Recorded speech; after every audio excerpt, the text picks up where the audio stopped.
ಎಲ್ಲರಿಗೂ ನಮಸ್ಕಾರ. Myself Nagesh Shetty, assistant professor, government state college Honnavar. ಈ ಒಂದು ವಿಡಿಯೋದಲ್ಲಿ ಕರ್ನಾಟಕ ವಿಶ್ವವಿದ್ಯಾಲಯದ BA ರಾಜ್ಯಶಾಸ್ತ್ರದ 2ನೇ ಸೆಮಿಸ್ಟರ್ನಲ್ಲಿ ಬರುವಂತಹ Plato concept of philosopher king, ಪ್ಲೇಟೋನ ತತ್ವಜ್ಞಾನಿ ಅರಸನ ಪರಿಕಲ್ಪನೆಯನ್ನು ನಿಮ್ಮೊಂದಿಗೆ ಚರ್ಚೆ ಮಾಡ್ತೀನಿ.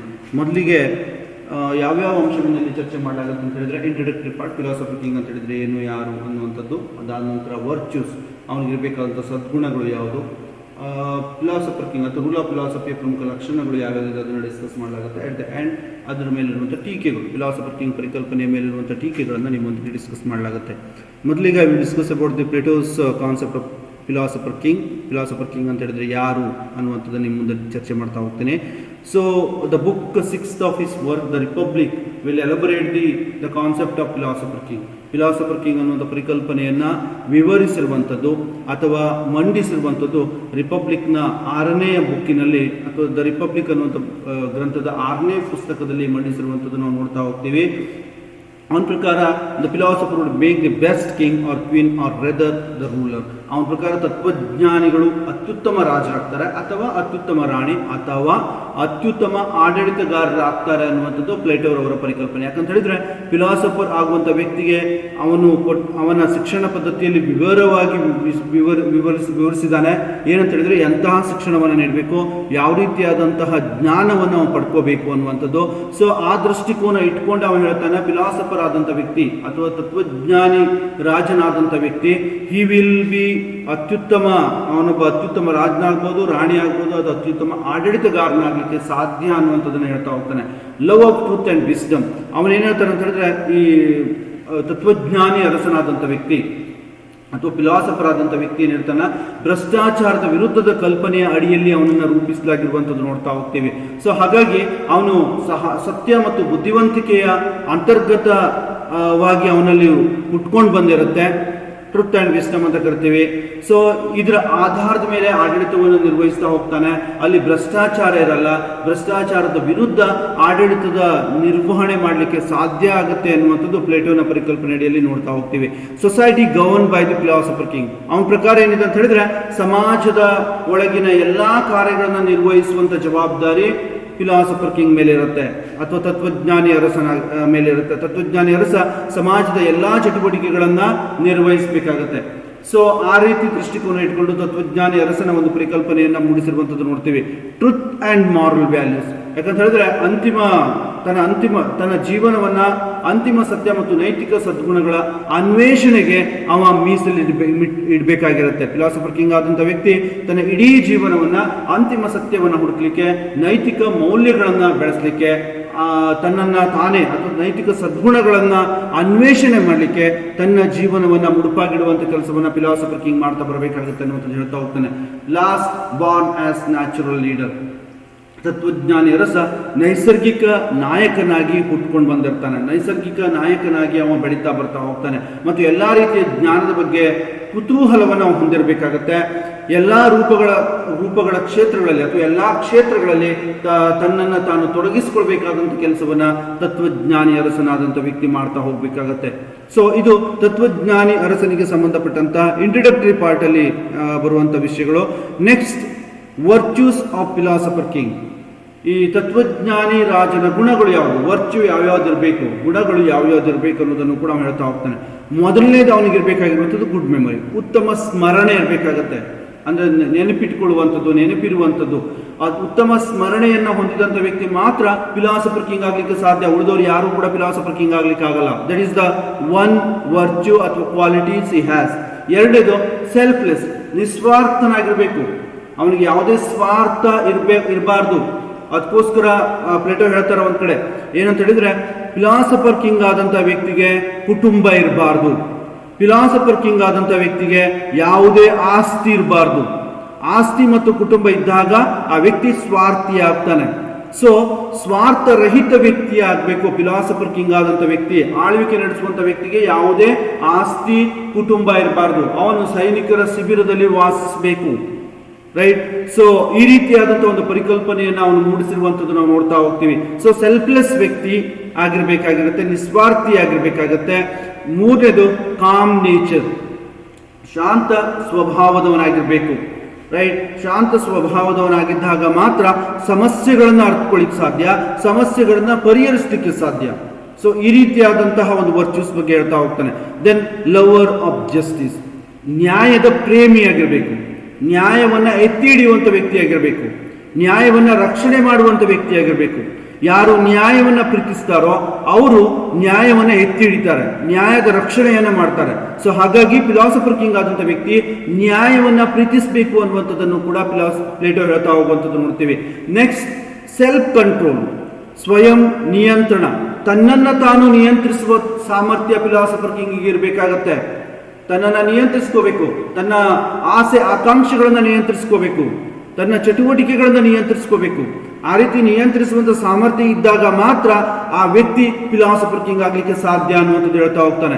ದೆನ್ ಫಾಲೋವರ್ ಆಫ್ ಟ್ರತ್, ಸತ್ಯವನ್ನ ಅಥವಾ ಸತ್ಯದ ಅನುಯಾಯಿಯಾಗಿರಬೇಕು, ಸತ್ಯವನ್ನ ಪಾಲಿಸುವಂಥ ವ್ಯಕ್ತಿಯಾಗಿರಬೇಕು. ಯಾರು ಸತ್ಯವನ್ನ ಪಾಲಿಸ್ತಾರೆ ಅವರು ನ್ಯಾಯವನ್ನು ಒದಗಿಸ್ತಾರೆ, ಯಾರು ಸತ್ಯವನ್ನ ಪಾಲಿಸಲ್ಲ ಅವರು ಸಮಾಜಕ್ಕೆ ಅನ್ಯಾಯವನ್ನ ಮಾಡ್ತಾರೆ. ಸೊ ಹಾಗಾಗಿ ಪ್ಲೇಟೋ ಏನ್ ಹೇಳ್ತಾನೆ, ಯಾರು ಸತ್ಯದ ಅನುಯಾಯಿ ಆಗಿರ್ತಾರೋ ಅವರು ಫಿಲಾಸಫರ್ ಕಿಂಗ್ ಆಗ್ತಾರೆ. ಸೊ ಫಿಲಾಸಫರ್ ಕಿಂಗ್ ಆದಂಥ ವ್ಯಕ್ತಿ ಅಂತಹ ಒಂದು ಗುಣಲಕ್ಷಣವನ್ನ ಹೊಂದಿರಬೇಕಾಗತ್ತೆ, ಸತ್ಯವನ್ನ ಪಾಲಿಸುವಂತ ಗುಣಲಕ್ಷಣವನ್ನ ಹೊಂದಿರಬೇಕಾಗತ್ತೆ ಅನ್ನುವಂಥದ್ದು. ದೆನ್ ಲವರ್ ಆಫ್ ವಿಸ್ಡಮ್, ಬುದ್ಧಿವಂತಿಕೆಯ ಪ್ರೇಮಿಯಾಗಿರ್ಬೇಕು. ಫಿಲಾಸಫರ್ ಕಿಂಗ್ ಅವನು ಬುದ್ಧಿವಂತನಾಗಿರ್ಬೇಕು. ಸೊ ಬುದ್ಧಿವಂತಿಕೆಯನ್ನ ಪ್ರೀತಿಸಬೇಕು. ಬುದ್ಧಿವಂತಿಕೆ ಅನ್ನುವಂಥದ್ದು ಸುಲಭವಾಗಿ ಬರಲ್ಲ, ಅದು ಅಧ್ಯಯನದ ಮೂಲಕ ಬರುತ್ತೆ. ಸೊ ಬುದ್ಧಿವಂತಿಕೆಯನ್ನ ಪ್ರೀತಿಸುವಂತ ವ್ಯಕ್ತಿ ಎಲ್ಲವನ್ನ ಕಲಿತಾನೆ. ಸೊ ಹಾಗಾಗಿ ಅಂತಹ ಒಂದು ಗುಣಲಕ್ಷಣವನ್ನ ಫಿಲಾಸಫರ್ ಕಿಂಗ್ ಆದಂಥ ವ್ಯಕ್ತಿ ಹೊಂದಿರಬೇಕು ಅನ್ನೋದು ಹೇಳ್ತಾ ಹೋಗ್ತಾನೆ. ದೆನ್ ಲಿಬರಾಲಿಟಿ, ಉದಾರತೆ ಅಥವಾ ಉದಾರವಾದಿಯಾಗಿರ್ಬೇಕು ಆ ವ್ಯಕ್ತಿ. ಅಂದ್ರೆ ಉದಾರತೆಯನ್ನು ಹೊಂದಿರಬೇಕು, ಸರಳತೆಯನ್ನು ಹೊಂದಿರಬೇಕು. ಆಗ ಮಾತ್ರ ಆ ವ್ಯಕ್ತಿ ಸಮಾಜದ ರಕ್ಷಣೆಯನ್ನು ಮಾಡಲಿಕ್ಕೆ ಸಾಧ್ಯ, ರಾಜ್ಯದ ಆಳ್ವಿಕೆಯನ್ನು ನಡೆಸಲಿಕ್ಕೆ ಸಾಧ್ಯ. ದೆನ್ ಮ್ಯಾಗ್ನಿಫಿಕೆನ್ಸ್ ಅಂತ ಹೇಳಿದ್ರೆ ಭವ್ಯತೆಯನ್ನು ಸಾರುವಂತಹ ವ್ಯಕ್ತಿಯಾಗಿರಬೇಕು. ತನ್ನ ಆಡಳಿತದ ಭವ್ಯತೆಯನ್ನು ತೋರಿಸುವಂಥ ವ್ಯಕ್ತಿಯಾಗಿರಬೇಕು. ಅಂತಹ ಒಂದು ವರ್ಚ್ಯೂ ಅವನಲ್ಲಿರಬೇಕು. ದೆನ್ ಕರೇಜ್, ಧೈರ್ಯವನ್ನು ಹೊಂದಿರಬೇಕು. ಫಿಲಾಸಫರ್ ಕಿಂಗ್ ಆದಂಥ ವ್ಯಕ್ತಿ ಧೈರ್ಯವಂತನಾಗಿರ್ಬೇಕು. ಯಾಕಂದ್ರೆ ಆಡಳಿತವನ್ನು ನಿರ್ವಹಿಸಬೇಕಾದಂಥ ಸಂದರ್ಭದಲ್ಲಿ ಧೈರ್ಯ ಅನ್ನುವಂಥದ್ದು ಅತಿ ಪ್ರಮುಖವಾದಂಥ ಪಾತ್ರವನ್ನು ವಹಿಸ್ತಾ ಹೋಗುತ್ತೆ.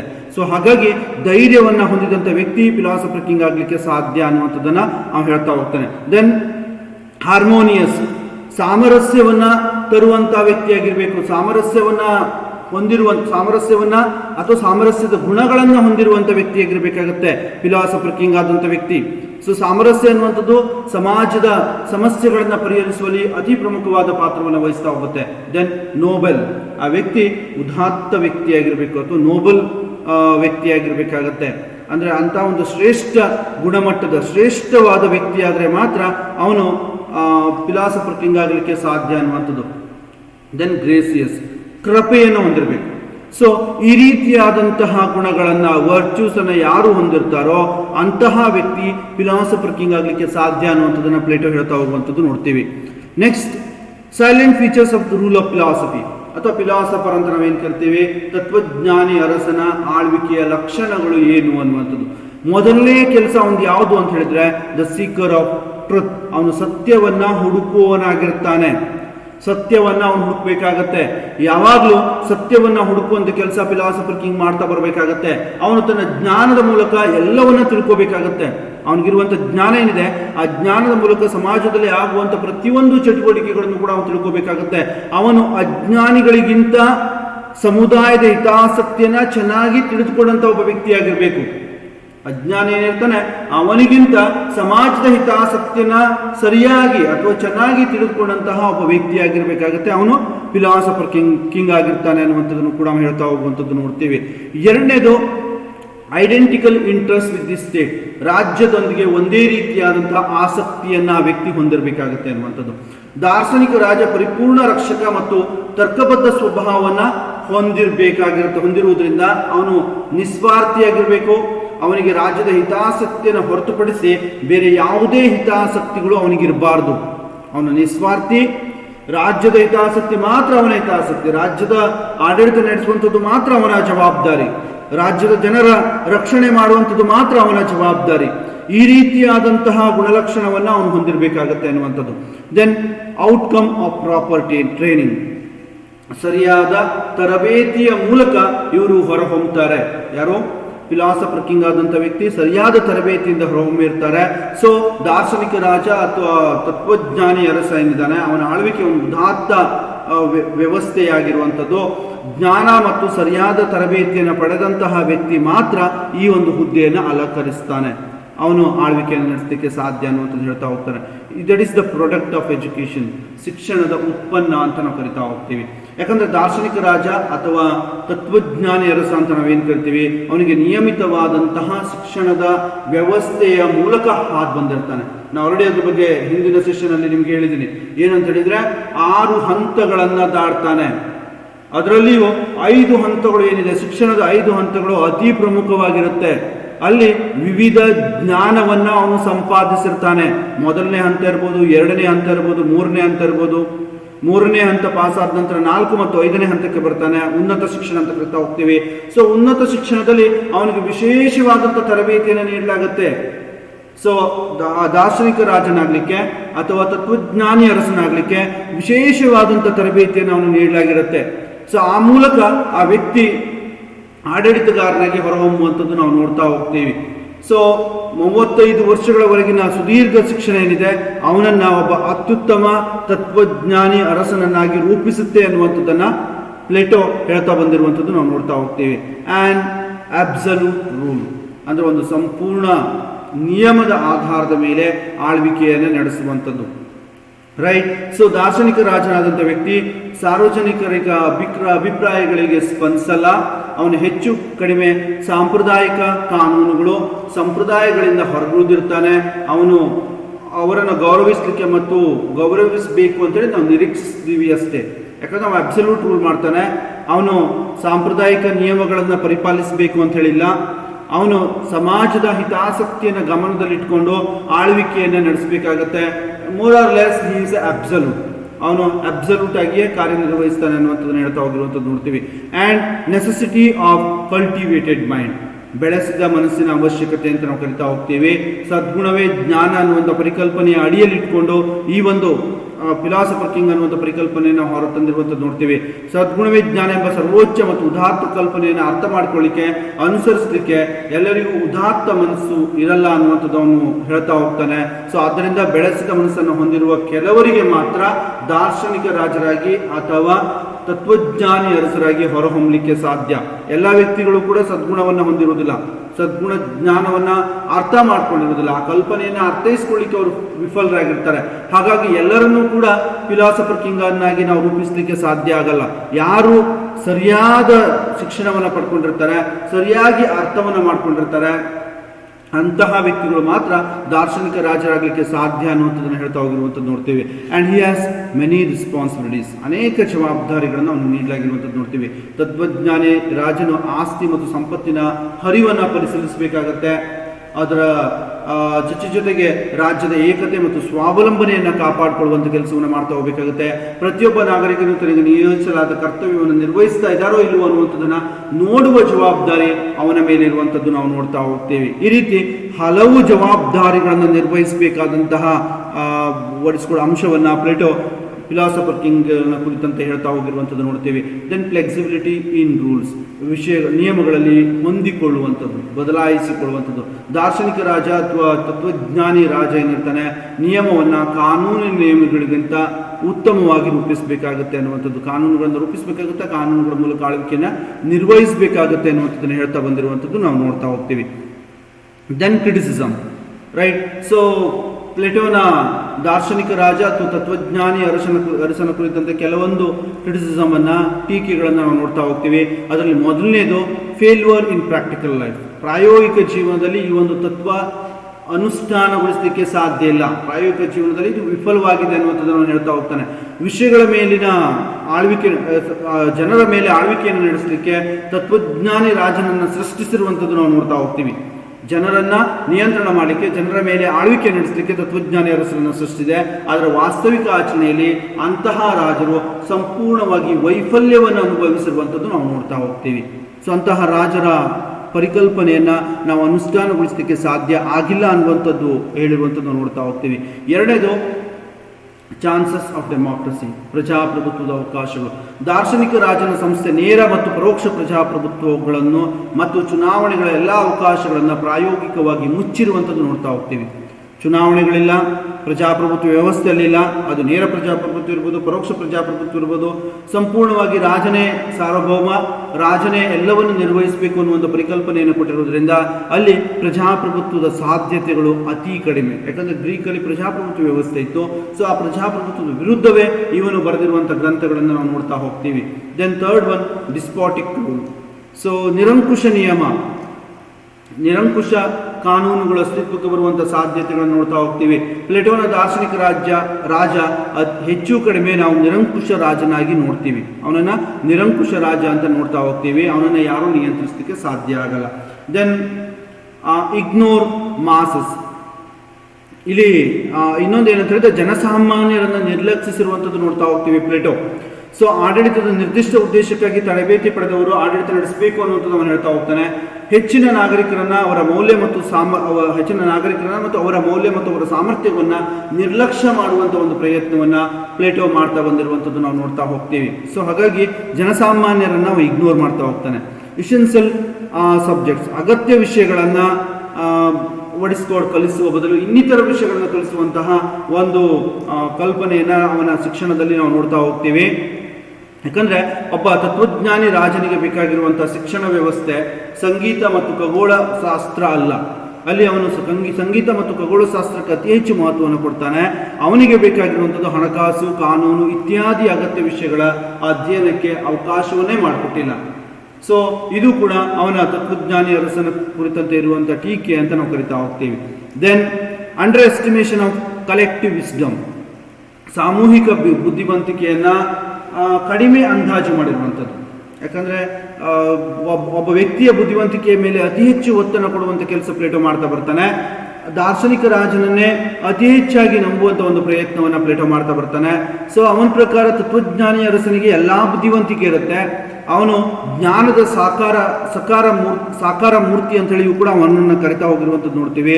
ಸೊ ಪ್ರತಿಯೊಬ್ಬ ವ್ಯಕ್ತಿ ಅಥವಾ ಸಾಮೂಹಿಕ ವ್ಯಕ್ತಿಯಲ್ಲಿರುವಂತಹ ಜ್ಞಾನವನ್ನು ಅಥವಾ ಅವರಿಗಿರುವಂತಹ ವಿಸ್ಡಮನ್ನು ಅಥವಾ ಅವ್ರಿಗಿರುವಂಥ ಸದ್ಗುಣವನ್ನು, ಮೌಲ್ಯವನ್ನು ಅತಿ ಕಡಿಮೆ ಅಂಥೇಳಿ ಅವನು ಅಂದಾಜು ಮಾಡಿರುವಂಥದ್ದನ್ನು ಕೂಡ ನಾವು ನೋಡ್ತಾ ಹೋಗ್ತೀವಿ. Then educational facilities to the majority, ಬಹುಸಂಖ್ಯಾತರಿಗೆ ಶಿಕ್ಷಣದ ಸೌಲಭ್ಯಗಳು. ದಾರ್ಶನಿಕ ರಾಜ ಅಥವಾ ತತ್ವಜ್ಞಾನಿ ಅರಸ ಪಡೆಯಬಹುದಾದ ಶಿಕ್ಷಣವನ್ನು ಎಲ್ಲರೂ ಪಡೆಯಲಿಕ್ಕೆ ಅಯೋಗ್ಯರು ಅಂತ ಅವನು ಹೇಳ್ತಾ ಹೋಗ್ತಾನೆ. ತತ್ವಜ್ಞಾನಿ ಅರಸನಿಗೆ ಕೊಟ್ಟಂಥ ಶಿಕ್ಷಣ ಎಲ್ಲರಿಗೂ ಕೊಡಲಿಕ್ಕೆ ಸಾಧ್ಯ ಆಗಲ್ಲ. ಕೇವಲ ಅದು ತತ್ವಜ್ಞಾನಿ ಅರಸನಿಗೆ ಮಾತ್ರ. ಜನಸಾಮಾನ್ಯರ ಶಿಕ್ಷಣದ ಬಾಗಿಲನ್ನೇ ಮುಚ್ಚುವಂತಹ ಒಂದು ಕೆಲಸವನ್ನು ಪ್ಲೇಟೋ ಮಾಡ್ತಾ ಬಂದಿರುವಂಥದ್ದು ನಾವು ನೋಡ್ತಾ ಹೋಗ್ತೀವಿ. ದೆನ್ ಆಂಟಿ ಡೆಮಾಕ್ರೆಟಿಕ್, ಪ್ರಜಾಪ್ರಭುತ್ವ ವಿರೋಧಿ. ಒಬ್ಬ ವ್ಯಕ್ತಿ ಎಲ್ಲರಿಗಿಂತ ಮೇಲಿರ್ತಾನೆ ಅನ್ನುವಂಥದ್ದು ಪ್ರಜಾಪ್ರಭುತ್ವದಲ್ಲಿ ಅದನ್ನು ಒಪ್ಕೊಳ್ಳಿಕ್ಕೆ ಸಾಧ್ಯವಿಲ್ಲದೆ ಇರುವಂಥ ಒಂದು ತತ್ವ. ಅದು ಸಮಾನತೆಯ ತತ್ವವನ್ನು ವಿರೋಧಿಸುತ್ತೆ. ಯಾಕಂದರೆ ಪ್ರಜಾಪ್ರಭುತ್ವದಲ್ಲಿ ಸಮಾನತೆಯನ್ನು ನಾವು ಪರಿಪಾಲಿಸ್ತೀವಿ ಅಥವಾ ಸಮಾನತೆಯನ್ನು ಹೇಳ್ತೀವಿ.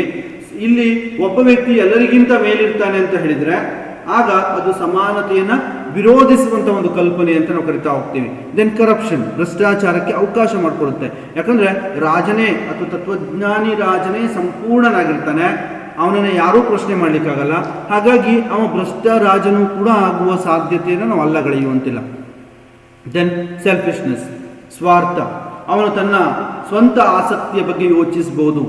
ಯಾಕಂದರೆ ಅವನನ್ನು ಯಾರೂ ಪ್ರಶ್ನೆ ಮಾಡಲ್ಲ ಅಂದಮೇಲೆ ಆಟೋಮೆಟಿಕ್ಲಿ ತನ್ನ ಸ್ವಂತ ಆಲೋಚನೆಗಳನ್ನು ಯೋಚಿಸುವಂಥ ಸಂದರ್ಭಗಳು ಇಲ್ಲ ಅಂತ ಹೇಳಲಿಕ್ಕೆ ಸಾಧ್ಯ ಆಗಲ್ಲ. ಅವನಿಗೆ ಅನಿಯಮಿತವಾದಂಥ ಅಧಿಕಾರವನ್ನು ನಾವು ಕೊಟ್ಟಿರ್ತೀವಿ. ಸೊ ಹಾಗಾಗಿ ಏನು ಬೇಕಾದರೂ ಮಾಡ್ಬೋದು ರಾಜನಾದಂಥ ವ್ಯಕ್ತಿ ಅನ್ನುವಂಥದ್ದು. ಆ್ಯಂಡ್ ಉಟೋಪಿಯನ್ ಕನ್ಸೆಪ್ಷನ್, ರೈಟ್, ಯುಟೋಪಿಯನ್ ಪರಿಕಲ್ಪನೆ ಅಂತ ನಾವು ಕರಿತಾ ಹೋಗ್ತೀವಿ. ಈ ಒಂದು ತತ್ವಜ್ಞಾನಿ ರಾಜನ ಪರಿಕಲ್ಪನೆ ಹೆಚ್ಚು ಕಡಿಮೆ ನಾವು ರಾಮರಾಜ್ಯದ ಪರಿಕಲ್ಪನೆಗೆ ಹೋಲಿಕೆ ಮಾಡಲಾಗುತ್ತೆ. ಅದರ ರೂಪವೇ ಅಂತ ನಾವು ಕರಿತಾ ಹೋಗ್ತೀವಿ. ಪ್ಲೇಟೋ ಬೋಧಿಸುವಂಥ ಉನ್ನತ ಆದರ್ಶಗಳನ್ನು ಹೊಂದಿರುವಂತಹ ನಿಸ್ವಾರ್ಥಿ, ಶ್ರದ್ಧೆ ಮತ್ತು ಉನ್ನತ ಗುಣಮಟ್ಟದ ಮನುಷ್ಯನನ್ನು ನಾವು ಹೊಂದಲಿಕ್ಕೆ ಸಾಧ್ಯನೇ ಇಲ್ಲ. ಸೊ ಹಾಗಾಗಿ ಅವನ ಈ ಒಂದು ಪರಿಕಲ್ಪನೆಯನ್ನು ಅಷ್ಟು ಸುಲಭವಾಗಿ ಅರ್ಥೈಸ್ಕೊಳ್ಳಿಕ್ಕೆ ಸಾಧ್ಯ ಇಲ್ಲ ಅನ್ನುವಂಥದ್ದನ್ನು ನಾವು ನೋಡ್ತಾ ಹೋಗ್ತೀವಿ. ಸೊ ಹಾಗಾಗಿ ಈ ಒಂದು ಚಾಪ್ಟರ್ಲಿ ನಿಮಗೆ ಪ್ಲೇಟೋನ ಫಿಲಾಸಫರ್ ಕಿಂಗ್ ಹೇಗಿರ್ತಾನೆ, ಅವನಿಗಿರಬೇಕಾದಂಥ ಗುಣಗಳು ಯಾವುದು, ಅವನು ಹೇಗೆ ಆಳ್ವಿಕೆಯನ್ನು ನಡೆಸಬೇಕು, ಅವನ ಮೇಲೆ ಇರುವಂಥ ಟೀಕೆಗಳು ಯಾವುದು, ಅವುಗಳನ್ನು ವಿವರವಾಗಿ ಚರ್ಚಿಸುವಂಥ ಒಂದು ಕೆಲಸವನ್ನು ನಾನಿಲ್ಲಿ ಮಾಡಿದ್ದೀನಿ. Thank you.